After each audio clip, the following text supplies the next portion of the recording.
It's James Lankford from Oklahoma. I know why President Biden doesn't want the media to be here, because we do have an open border. Last night when we stood under that bridge, we watched as families, if you had a 6-year-old or younger come in, within hours you were processed and released into the country. If you were an unaccompanied minor, you were sent over to the Donna facility, which we went and visited. That facility, just in one of the pods that I stood in, is designed for 80 people in that pod, and they had 709 people in that pod when we were there. Literally wall to wall in every one of the plexiglass little cells that they have, and then people flooding out into the hallway in between them. 709 people in a pod set up for 80. So that's what happens to the unaccompanied minors. Families are released into the country immediately. And for single adults that are crossing the border, here's the basic thing that's occurring, and everyone down here knows it, and so do the cartels.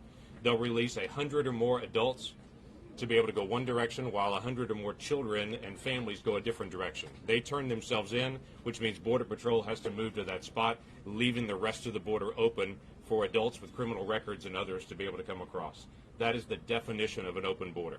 Removing the security from one area and making sure that people can cross in that area, and allowing 50% of our Border Patrol to have to be used to do input and data processing.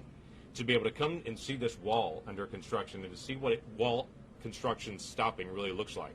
Open gates with no power on it, so farmers can't come back and forth.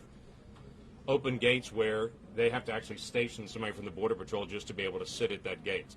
Haven't put in the technology, no cameras, no lights, no ground sensing technology, and worst of all of it, the area where the levee that protects all these cities and communities, the levee is taken down to be able to start putting in the concrete levee, and for more than 10 miles, those areas are now unprotected with no levee at all.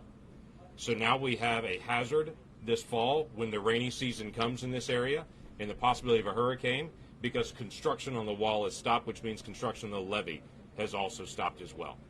This is nonsensical what we're seeing in policy, and we saw none of this just 3 months ago.